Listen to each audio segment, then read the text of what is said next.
Fala pessoal, tudo certo? Começando agora mais um CDT Podcast.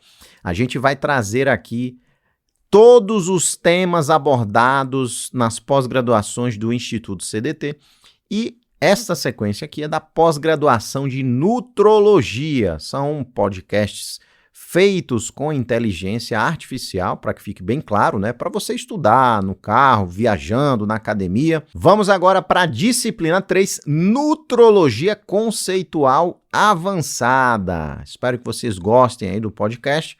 Um grande abraço e vamos nessa!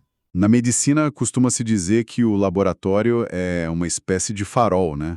Um farol inquestionável do diagnóstico clínico. Um hemograma com hemoglobina em queda livre, ou um eletrocardiograma com um supradesnivelamento do segmento ST.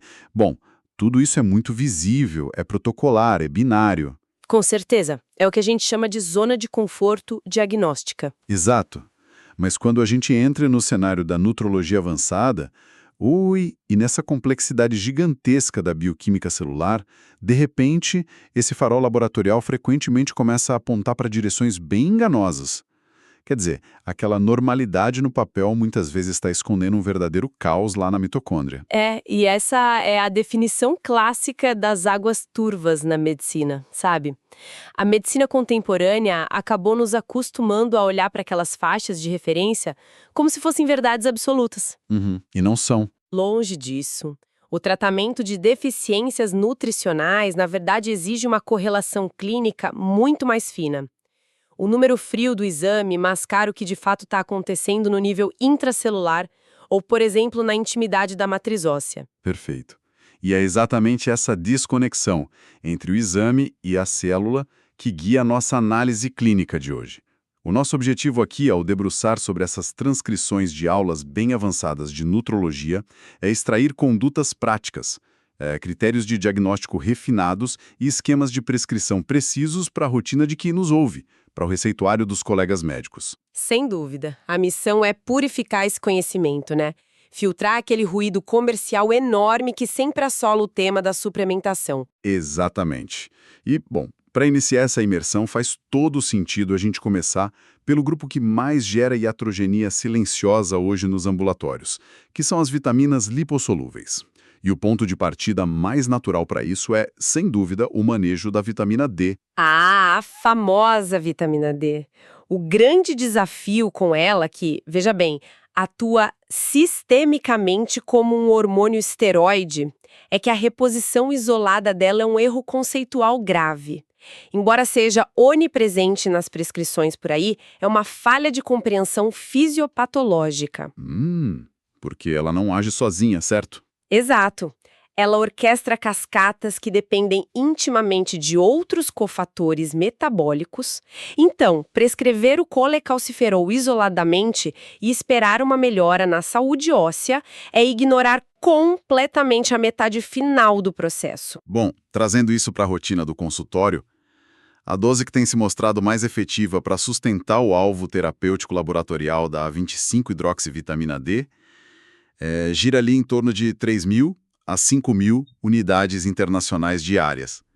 E esse alvo, é importante frisar para os colegas, deve ser mantido rigorosamente entre 50 e 70 nanogramas por mililitro. E tem um detalhe prático importantíssimo da farmacocinética aí, né? Por ser lipossolúvel, a administração precisa ocorrer junto a uma refeição substancial. A gente precisa daquela liberação de sais biliares e da formação de micelas para otimizar a absorção. Perfeito. Mas aí entra um ponto de atrito muito frequente no nosso dia a dia. Muitos pacientes chegam no consultório já exigindo aquelas formulações magistrais intramusculares, sabe? Aquelas megadoses de 600.000 unidades, argumentando que é mais cômodo.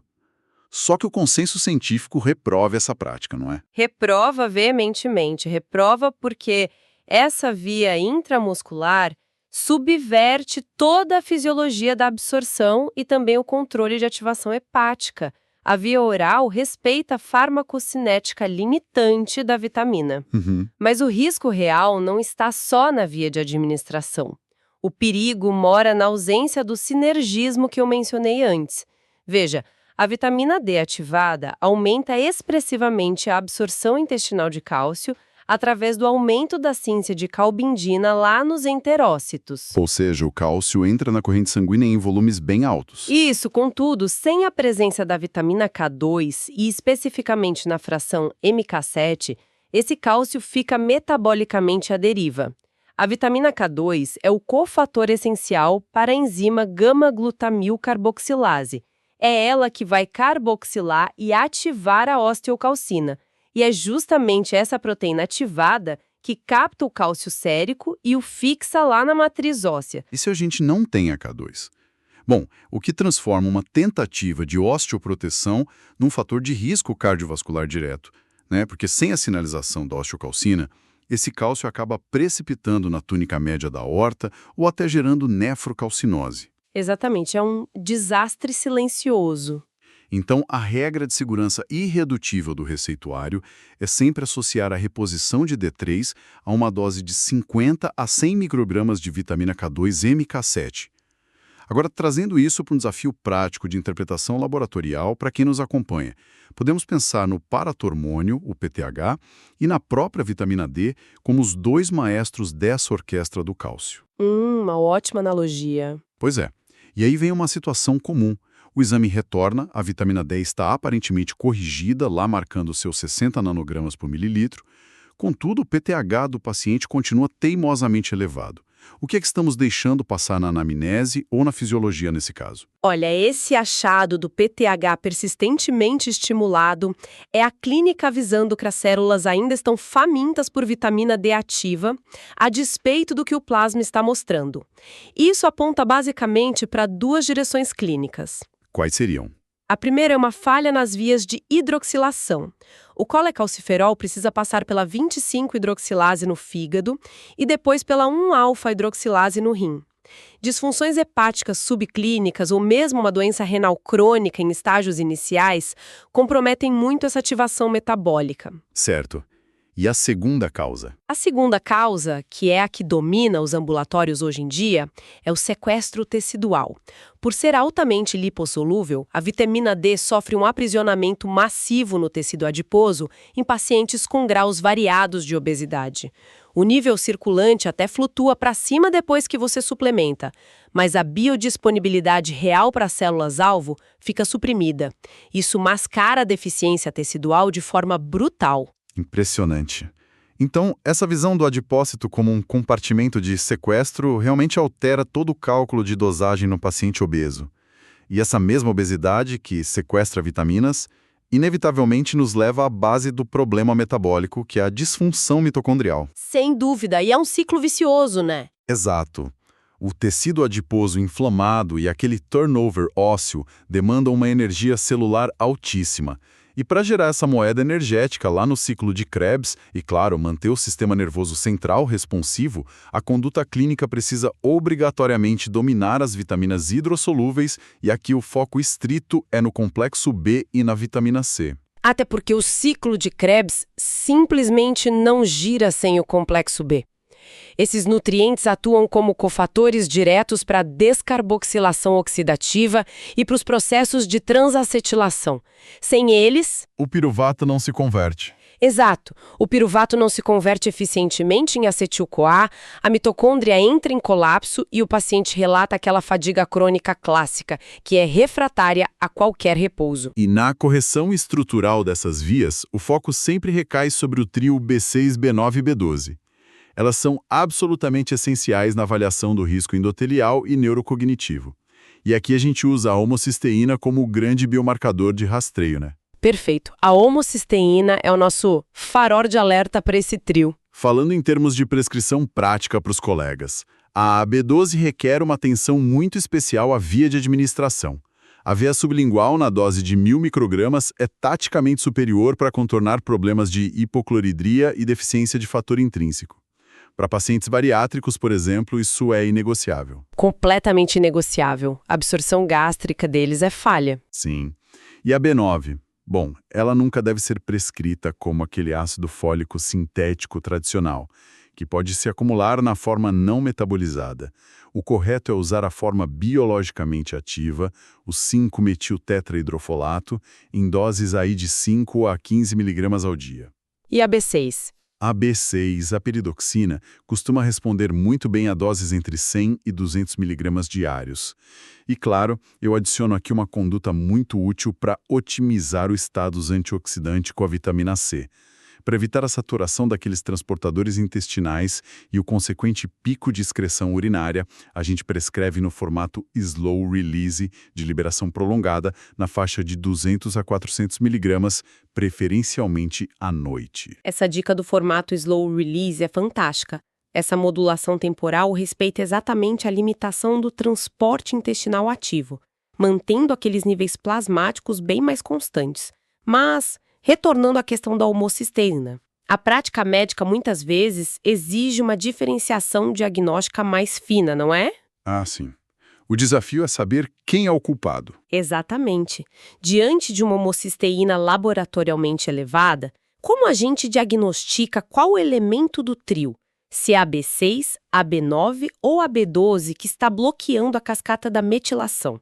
O pulo do gato diagnóstico aqui é solicitar o ácido metilmalônico. Ah, perfeito. Se a homocisteína está alta e o ácido metilmalônico também se encontra elevado, o defeito restringe-se primariamente à deficiência de B12 celular. É um marcador com uma especificidade altíssima. Lembrar os colegas que a dosagem de B12 sérica isolada frequentemente produz falsos normais e tem uma acurácia péssima para refletir o real status intracelular. Ou seja, o ácido metilmalônico atua como o verdadeiro delator da deficiência de B12. Ele não falha. Fantástico. Agora, deixa eu trazer um quadro clássico de pronto atendimento ou daquele consultório geral. Imagina o seguinte: chega uma paciente jovem, ígida, sem restrições alimentares, com um bom histórico esportivo, relatando uma fadiga mental incapacitante e oscilações severas de humor. Um quadro bem comum, na verdade. Muito comum. Aí o laboratório revela uma homocisteína de 18, muito acima da margem de segurança cardiovascular, considerando que o aporte alimentar dela é normal e não tem desabsorção aparente. Qual é o mecanismo oculto que está gerando esse colapso metabólico? Olha, esse cenário ilustra de forma perfeita uma iatrogenia que é incrivelmente subnotificada naquelas anamneses mais rápidas, sabe? O uso crônico de contraceptivos orais. Ah, os anticoncepcionais. Sim, os estrógenos sintéticos provocam uma depleção drástica da vitamina B6 celular. A B6, como a gente sabe, é o cofator da enzima cistationina beta-sintase. Sem essa enzima funcionando de forma otimizada, a homocisteína simplesmente não consegue ser convertida em cistationina para seguir aquela via da transsulfuração. E aí ela acaba acumulando no plasma. Inevitavelmente. E o resultado sistêmico é essa fadiga profunda, um risco endotelial elevado e um desequilíbrio enorme na síntese de neurotransmissores como a serotonina. É um quadro clássico de depressão induzida por drogas que vai demandar a suspensão do contraceptivo ou uma reposição agressiva da peridoxina. E corrigir essa via da B6 e otimizar a mitocôndria frequentemente devolve a capacidade funcional para o paciente quase que como mágica. Mas aí surge um novo problema clínico, né? Quando esse paciente, agora energizado, decide aplicar toda essa capacidade em treinos muito intensos. Aí o corpo esquenta. Literalmente. Exato! A ineficiência termodinâmica da contração muscular gera um calor extremo. E para dissipar esse calor, a fisiologia exige uma sudorese profunda, o que fatalmente nos obriga a olhar para os protocolos de hiperidratação e para a perda maciça de volume no paciente que é atleta de endurance. O suor é o nosso principal mecanismo de termorregulação. Mas o custo fisiológico dessa proteção é altíssimo. A desidratação e o esgotamento de íons extracelulares cruciais para a condução nervosa e a contratilidade do miocárdio. E a conduta nesses cenários não pode se limitar àquela orientação genérica de mandar o paciente beber mais água. Em esportes de resistência, digamos um triatlon, a perda média de sódio via suor atinge a marca de 1 grama por hora. 1 grama por hora é muita coisa. Muita coisa.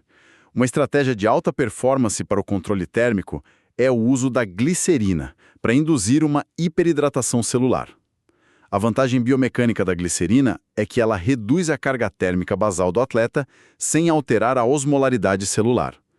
Em termos de dose prática, isso varia entre 700 mg a 2 gramas de glicerina por dia e é administrada de forma fracionada nos períodos que antecedem as provas sob estresse térmico. E a justificativa fisiológica para usar a glicerina em detrimento da água pura é muito clara, sabe? A água em excesso dilui o plasma e induz muito rapidamente a supressão do hormônio antidiurético. Isso leva àquela poliúria compensatória antes mesmo da prova começar. O atleta perde a água que bebeu. Vai tudo embora na urina. Tudo. A glicerina, ao contrário, distribui-se de forma isoosmótica. Ela retém a água dentro dos compartimentos fluidos sem disparar esse reflexo diurético. E a importância disso é vital, porque a temperatura de termoneutralidade humana fica em torno de apenas 23 graus Celsius. E no Brasil as provas quase sempre ultrapassam isso. Exato. Em provas sob alta temperatura e alta umidade relativa do ar, a evaporação do suor, que é o mecanismo real de perda de calor, falha miseravelmente. O suor pinga, escorre pelo corpo, mas não evapora. O calor retido leva esses atletas, muitas vezes mal preparados, a uma exaustão térmica severa e ao risco de rabdomiólise traumática induzida pelo esforço. Um quadro bem grave. Muito grave. O excesso de mioglobina, que é rompida das fibras musculares, precipita e obstrui fisicamente os glomérulos renais, o que provoca uma necrose tubular aguda. E essa falência renal iminente exige uma ação muito rápida. Pensando num cenário de pronto-socorro, recebendo esse famoso atleta de final de semana no retorno da prova, quais são os critérios laboratoriais inegociáveis para detectar o grau desse estresse muscular e a necessidade de uma expansão volêmica imediata? E esse podcast é patrocinado, é realizado, produzido e o conteúdo vem das pós-graduações do Instituto CDT. Então, se você é médico, quer se aprofundar, se especializar, melhorar a sua prática, evoluir, mudar de carreira, é aqui no Instituto CDT, nas nossas pós-graduações. Dr. Tiago falando aqui e voltemos ao podcast. Valeu! Uma razão que ultrapassa 20 ou 30 para 1 é um indicativo claro de depressão severa do volume extracelular. É um padrão pré-renal bem definido. Certo. E a segunda métrica? A segunda métrica é a creatinofosfoquinase, a famosa CPK. Na vigência da rabdomiólise, a elevação é catastrófica. Estamos falando de valores de CPK na ordem de 30.000 a 40.000 unidades por litro.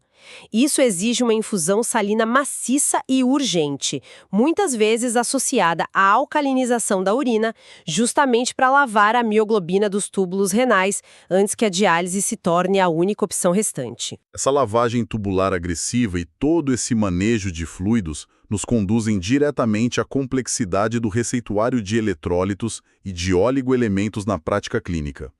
Essa é uma área minada, né?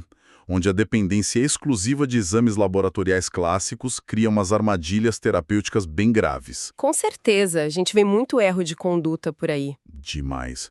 Iniciando pelo magnésio, por exemplo, a conduta definitiva que precisa ser internalizada pelos colegas é: dosar magnésio sérico para investigar deficiência sistêmica é uma conduta absolutamente sem utilidade clínica. Apenas cerca de 1% do magnésio corporal total encontra-se na fração plasmática. O restante está depositado nos ossos e lá dentro do compartimento intracelular.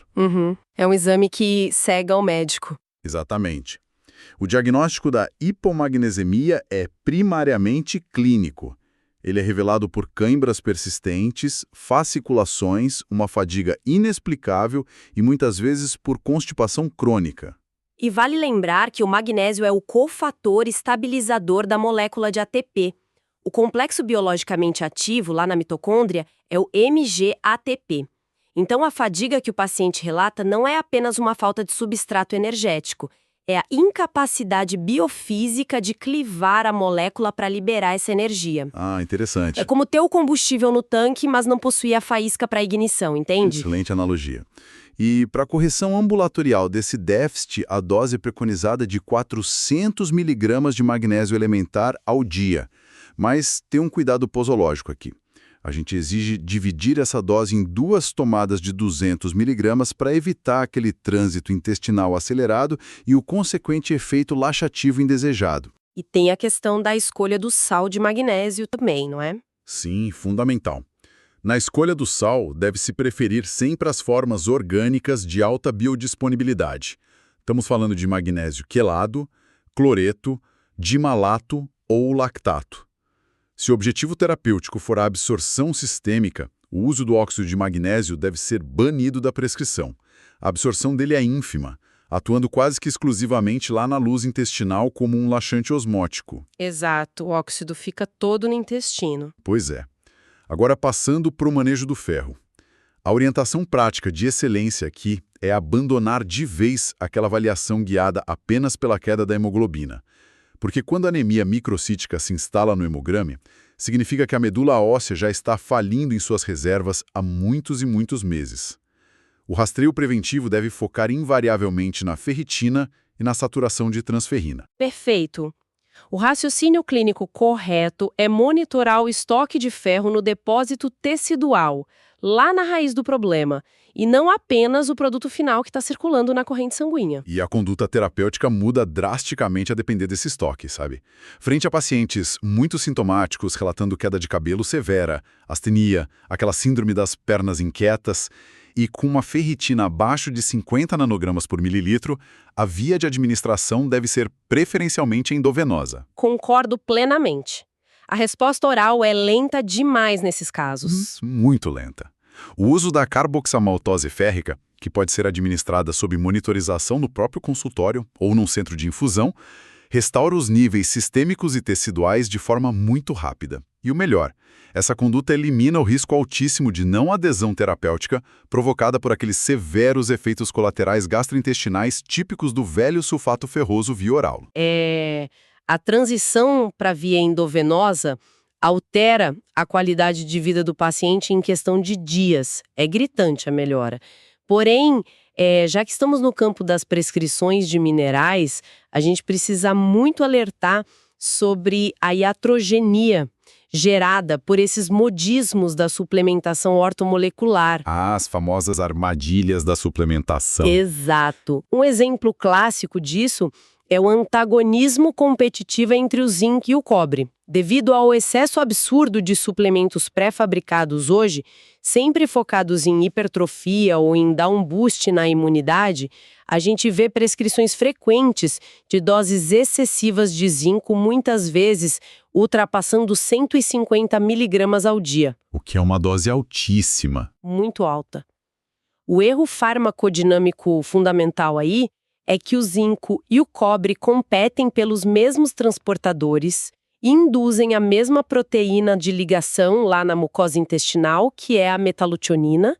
Esse bombardeio contínuo de zinco bloqueia fisicamente a captação de cobre. E o que isso causa no paciente? O resultado é que essa deficiência de cobre induzida gera uma anemia que é totalmente refratária ao ferro, além de causar danos neurológicos periféricos que mimetizam perfeitamente a falta de B12. Olha só, uma complicação super severa gerada por uma prescrição sem a menor fundamentação fisiológica.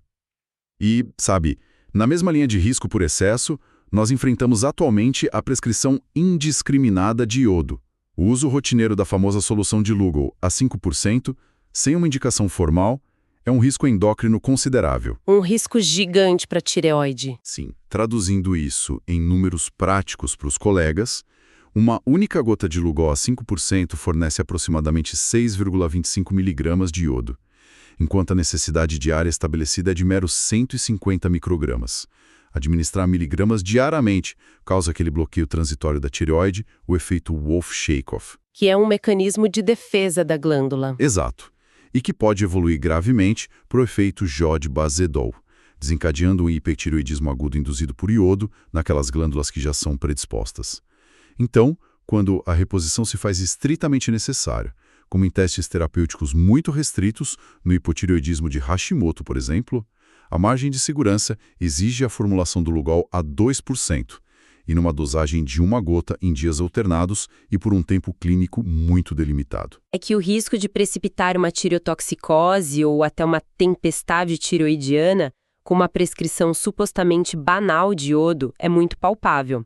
O excesso de substrato força a maquinaria glandular a um limite estrutural perigosíssimo. Lembrado.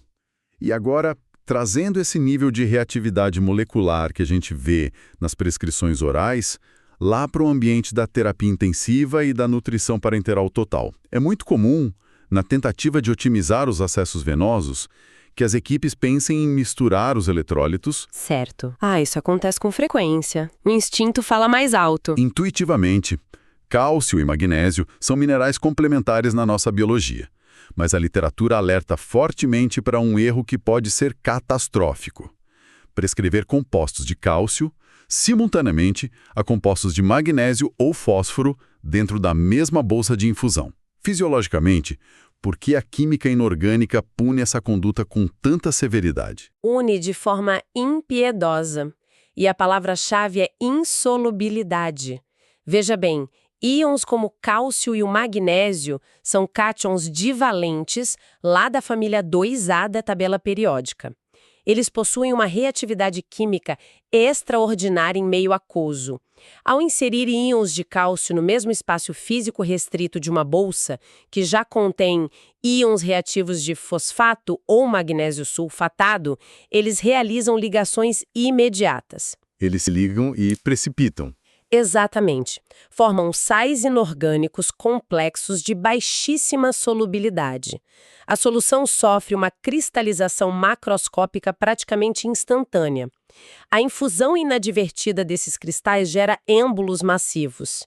E quando alcançam a circulação venosa sistêmica, provocam microembolia pulmonar fulminante e infartos orgânicos difusos. É por isso que os protocolos de farmácia clínica possuem uma ordem cronológica inegociável de inserção de eletrólitos totalmente justificada por essa termodinâmica de precipitação. É uma lição dura sobre como ignorar as bases físico-químicas custa vidas lá na ponta da agulha. Bom, com esse alerta grave, estruturamos o panorama central desta nossa imersão de hoje. A premissa que deve nortear quem nos ouve na prática clínica é que o tratamento assertivo das disfunções nutricionais exige muito mais do que apenas bater os olhos num papel de laboratório automatizado. Muito mais. A medicina é complexa. É preciso correlacionar a semiótica clínica fina com os mecanismos reais de sinergismo e antagonismo, como a gente viu aqui, a D3 sendo dependente da K2 e o zinco competindo bravamente pelos sítios de absorção do cobre. Eu diria que a grande transição exigida do médico moderno hoje é parar de tratar exames laboratoriais bidimensionais e começar a intervir na realidade tridimensional do metabolismo enzimático do paciente. O déficit verdadeiro e a patologia silenciosa ocorrem exatamente naquelas vias que o plasma muitas vezes não reflete. Sensacional. E para consolidar de vez essa mudança de paradigma, deixo aos colegas médicos um pensamento provocativo que nós extraímos do material de base de hoje. Algo que reflete o grande paradoxo nutricional do século XXI. Em nossos ambulatórios, nós atendemos diariamente pacientes com obesidade instalada que carregam um excesso estrutural e absoluto de calorias. Pacientes que comem muito. No entanto, do ponto de vista bioquímico, são pacientes que estão celularmente famintos. Exames e avaliações mais profundas frequentemente revelam sinais de escorbuto subclínico, pellagra incipiente e depressões maciças de vitaminas do complexo B e de magnésio intracelular. Esse sequestro sistêmico tem uma gênese muito clara: o desvio violento de vias enzimáticas provocado pelo consumo excessivo de álcool e por dietas alicerçadas em produtos ultraprocessados. Que são verdadeiras bombas metabólicas, né? Exato. Eles inundam as vias de frutose sem sequer depender do eixo da insulina, e o corpo acaba queimando os próprios estoques minerais na tentativa desesperada de lidar com esse estresse oxidativo. Então, o desafio mais complexo da nutrologia contemporânea não é tratar a fome calórica, mas sim mapear e anular essa fome oculta que a epidemia de obesidade mascara com tanta competência nas nossas clínicas. Fica o alerta final. Quando o farol do laboratório apontar para uma normalidade real, será apenas o domínio profundo da fisiopatologia que guiará o diagnóstico correto. Agradecemos a companhia e até a próxima análise.